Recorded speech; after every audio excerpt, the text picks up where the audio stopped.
started realizing that the lifestyle I was living was a lifestyle that would lead me to the hellfire. It's a lifestyle that would lead me into destruction in this life and the afterlife. Because that lifestyle was so rugged, there was never no barakah in my life. There was never no barakah in my time. There was never no barakah in anything that I did. If I bought some new clothes and I bought a new car, people envied me for it. I crashed the car, I ripped my clothes. I remember my first Averets. I don't know if you lot remember Averets is. Brand new black shiny leather Averets, crisp Nikes, designer jeans and whatnot, and then I'll probably walk past the door and then rip my Averets, you know, or let my friend drive the car, which I did let him do. He drove it into somebody's house, you know what I'm saying? You know, so there was just no barakah in nothing that I was doing. She embraced Islam, and then she came to the prison and she said to me, listen, I'm a Muslim now and we can't be together. You know, if we're going to be together, we have to be married, you know. And I said to her, you can't come to jail and tell me that, you know. Assalamu alaikum wa rahmatullahi wa barakatuh. Kayfa, everybody alright, yeah? Alhamdulillah. Alhamdulillah. All praise is due to Allah, the most gracious, the most merciful, for giving me an opportunity to come here at the ISOC and talk with you guys about how I came to Islam. And I'd like to thank the organisers, the people who put together this for Islamic awareness. I hope that if there is any non-Muslims here, that they can all benefit. And yeah, so basically I go by the name of Abdul Rahim. I grew up in a northwest estate called Chalkill Estate. That's 32 blocks, 32 interconnecting blocks, and in the centre is a basketball court. This is where I grew up. This is where my childhood memories all stem from, and this is what you know, was, you know, probably my first steps to Islam. You know, I'm from a Caribbean background. My parents are St. Lucian descent and Jamaican descent, and you know, we was brought up on certain ways of doing things. You know, certain ways of cooking food, partying. You know, we grew up in I grew up in an environment that most of the attention was placed on what you have, you know, what you have and what you don't have, you know, what you ain't got and you need to get. And this was something that, you know, in the estate, living up in an estate, it was, you know, something that everybody, that's the way we was raised, that's the way we was brought up, you know. The way that we would have family gatherings might be different to the way others have family gatherings, you know.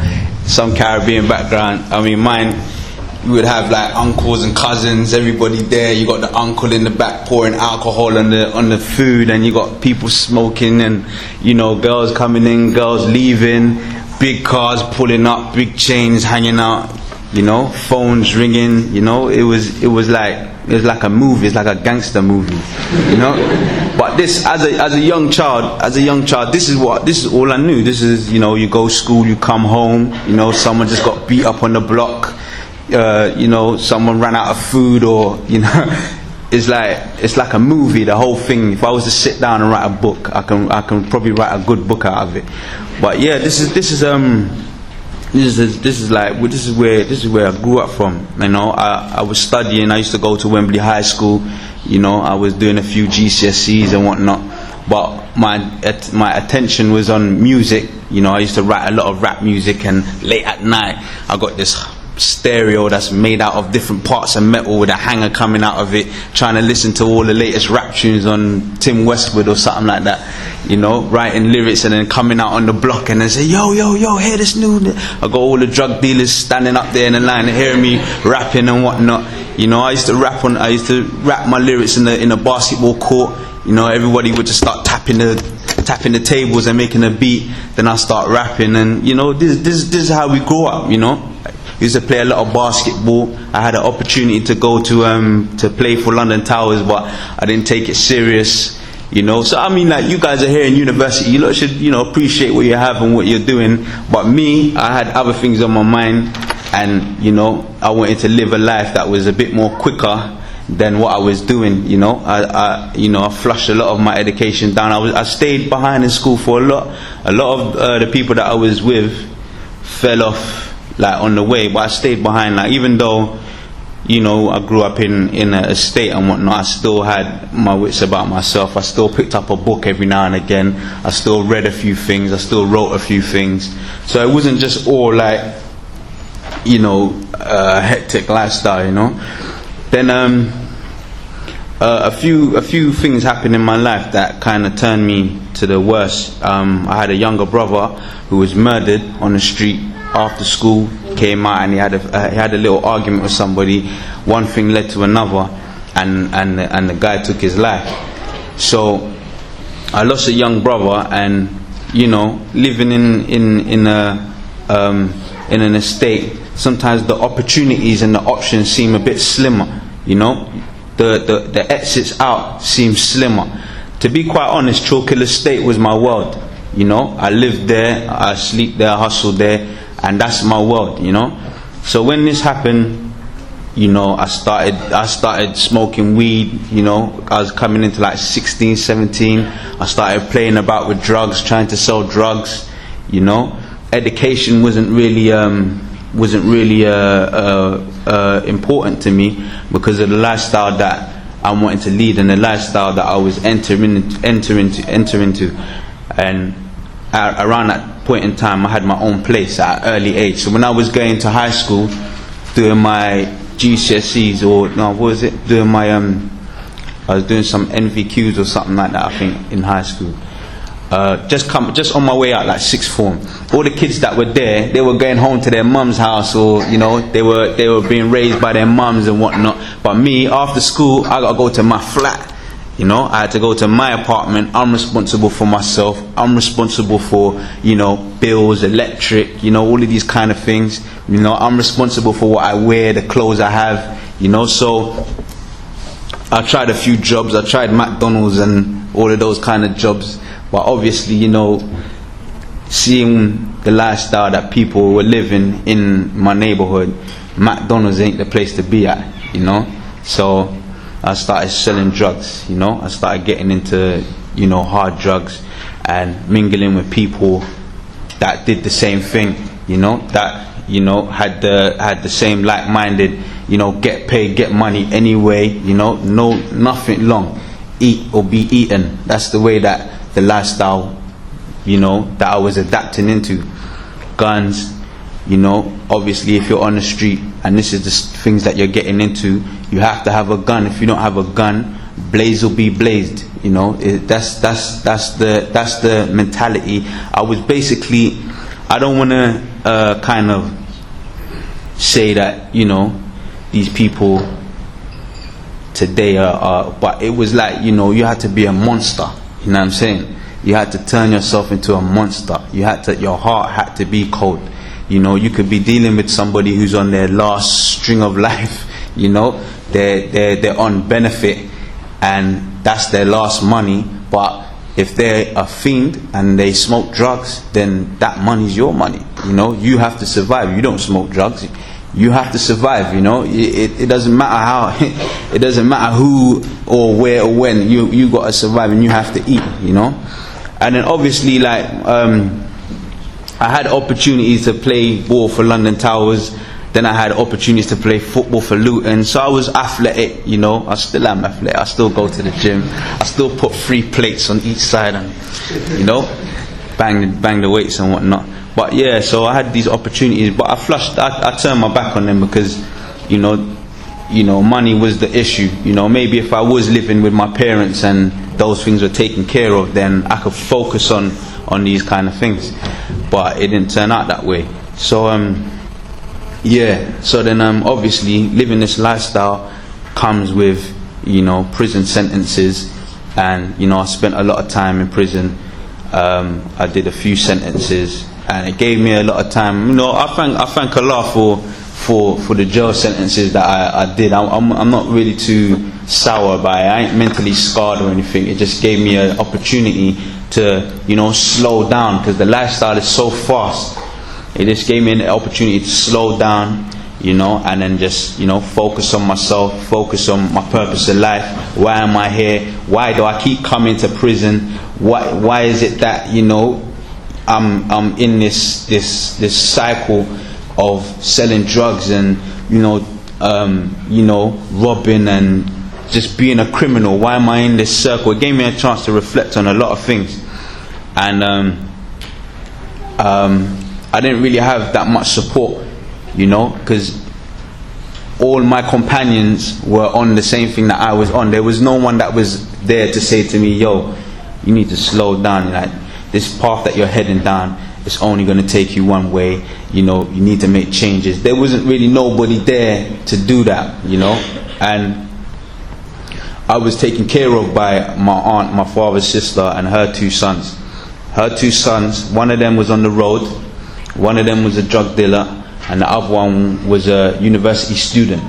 So because I was raised amongst them, I always had two sides about myself. So you can give me a book, you know, on you know, philosophy or a book on certain topics that nobody on the street would read, but I can get into it, you know.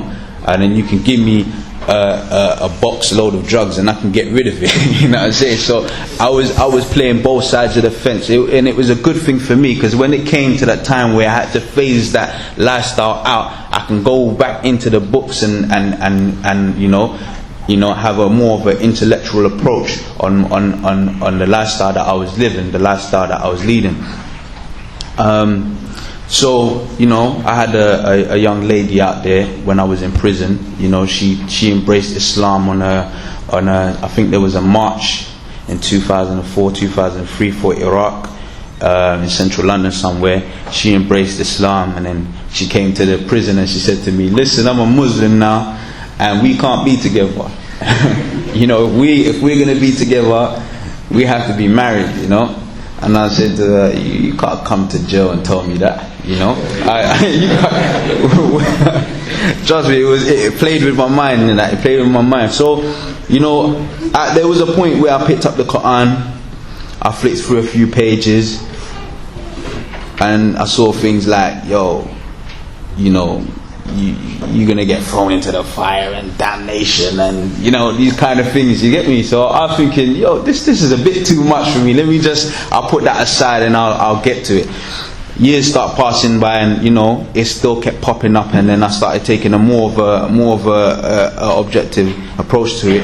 And then there were some people in the prison who, you know, they were Muslim. They would give me some material and whatnot to read and whatnot. And lo and behold, I just said, you know what, I didn't get all my answers out of the Quran. I think the Quran was a bit above my head for me to take in, like, at that point in time. You know, like when you're giving dawah to somebody, you give them the Quran, but you give them some supplementary books, you know, to just ease them in. I didn't really have those supplementary books as such, you know. So I took my shahada anyway, because I felt that this was, you know, something inside me. I don't know if it's fitra, call it what you want to call it. Something inside me that said, you know what, this is the truth, yeah. And I'm gonna embrace it. And then when I came out, that's when I started hitting the books. That's when I started changing the companions that I roll with. That's when I started, you know, getting rid of all the drugs that I had waiting for me when I came outside. I started getting rid of everything. Anybody who was upon that road life, or making their money in that way, or still robbing people and that, I didn't want nothing to do with it. You know, I wanted to change my life. I said to myself, you know what, I've tried this road so many times. Yeah, I've tried this road so many times. It don't matter if I go this way, that way, or this way. It's still the same road, and it always lands me in the same place where I don't want to be. Like, I don't know if any of you lot have been in jail, but it's a box. You know, summertime. You know, when it's hot outside, and you know your cold water's hot. You know, you've been told where to eat, where to you know, go toilet, when to sleep. You only get, I tell you, like, I only see the sky once for 1 hour in the day. That's the only. Can you imagine not seeing the sky, fam? The sky it's like the most beautifulest thing when it's sunset, you know, and you can just about see, like, 1 hour, you know, spending, you know, it. So I just said, you know what, I need to change something. Something's got to change, you know. So I remember when I was released, I didn't tell no one was coming out, and then I went straight to the sauna, from the prison to the sauna. and I just sat in the sauna and just steamed out that prison out of me. You know what I'm saying? I stopped smoking them and smoking weed and that. I swolled up. I was big, big. When I came back, people didn't even know who I was when I came back to the hood. So then I flipped the script. Obviously, my girlfriend at the time, she was very happy.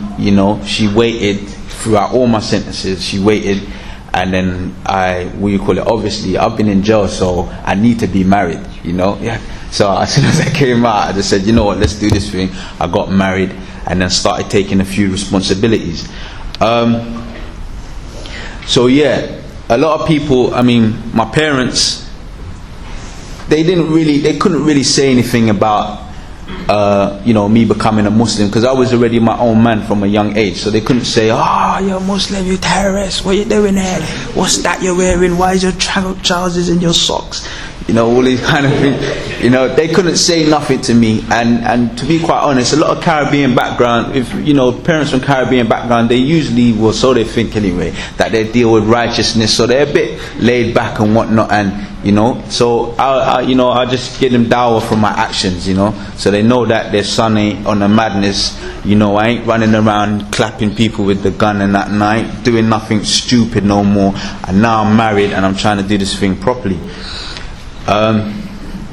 So alhamdulillah, I took my shahada in prison. I reverted back to Islam, back to the fitrah of this deen, and like other men started hugging me. Other Muslim men started hugging me. I was like, what's this? It's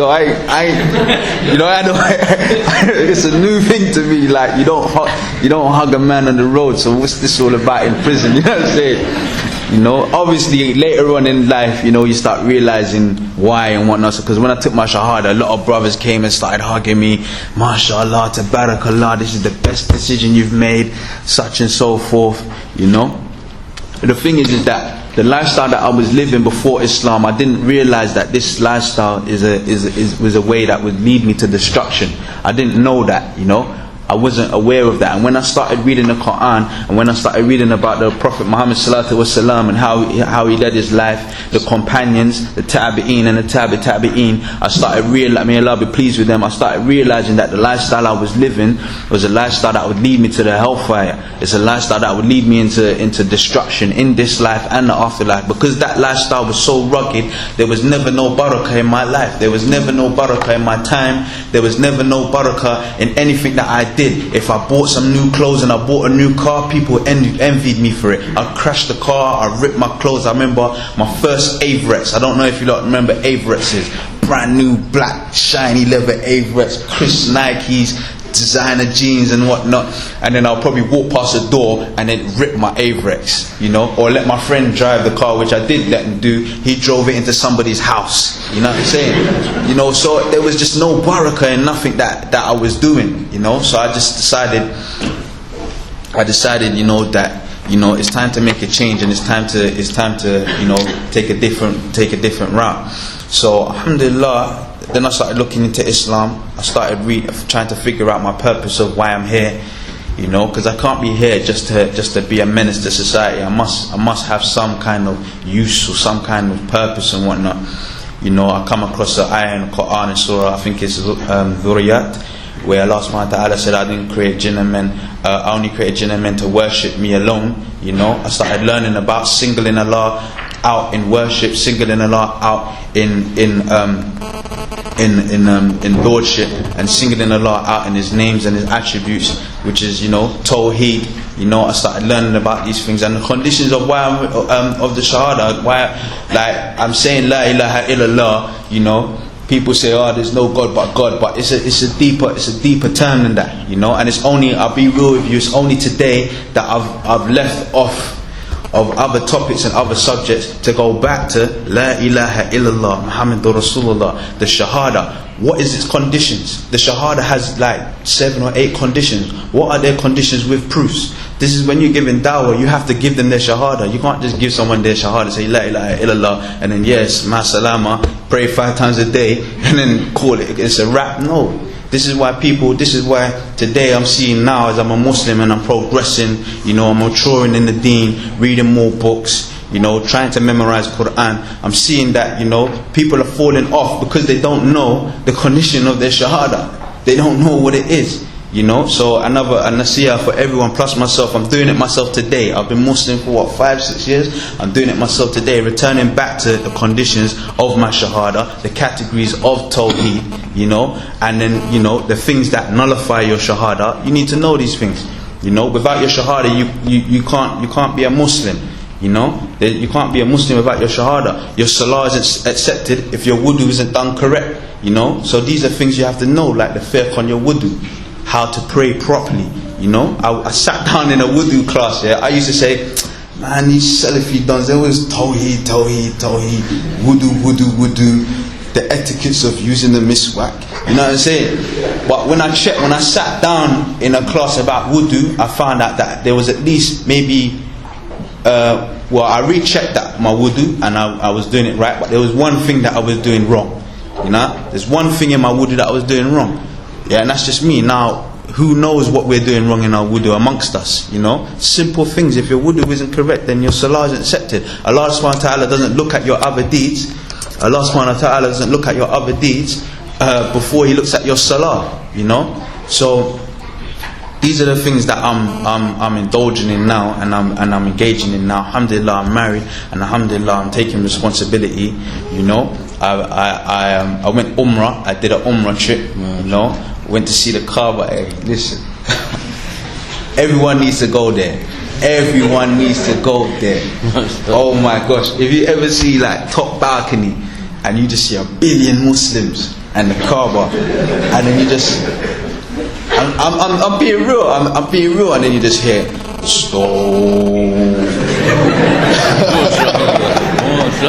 and then you see because it's all messy down there. It's all messy. Then you start seeing this beautiful pattern. Just like when you get a magnet and you got what you call it, lead shreddings and whatnot, and you see the magnetic field and whatnot, and slowly it just starts to. It's like that. That's how the people are. And then just from one word, 1 billion people just get organized. And I ain't gonna lie. One time we was in Ruku, and then I took a peek just to have a look, and it just looks so uniform and so beautiful, And then you can hear, it's like there's a breeze, like a nice breeze like Fajr. There's just a nice breeze, top floor balcony, back in some Zamzam, and you're just like this. And then my Aiken is reciting, and it's just like the breeze is blowing, and it's just like, yo, this is it, This is it. Like every step that you take around the Kaaba, you're just shedding sins, like subhanallah. And I managed to get to touch the black stone as well. That's what I'm saying. It's all. I encourage everybody to go there. Make your umrah, make your hajj, and go there. So that plus my studies has built a yaqeen, a certainty in my heart that this is the truth. I'm leading my life according to the way the best of people on this earth led their life. Allah subhanahu wa ta'ala selected these people. These are our role models. So that's where I'm at today. Alhamdulillah, I'm involved in 2 projects.